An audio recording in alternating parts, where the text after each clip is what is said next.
Okay. Red card. Okay, nice left hook by the blue corner. Tinamaan sa red corner doon. Standing in. Malakas itong blue corner. Malakas itong blue corner, ha?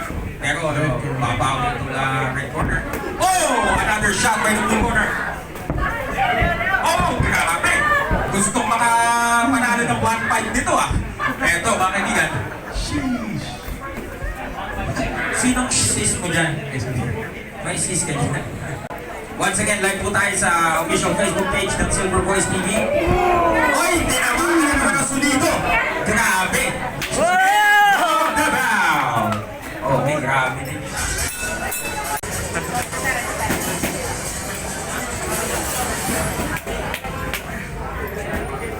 Ladies and gentlemen, after the very first round, we have a winner by knockout. Your winner, blue corner, Jonas Lenzing.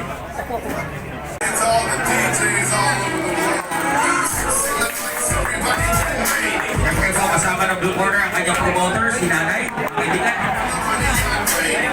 Yan po ang matriarch ng Philippine Amateur Boxing, mga kaibigan, si Nanay po.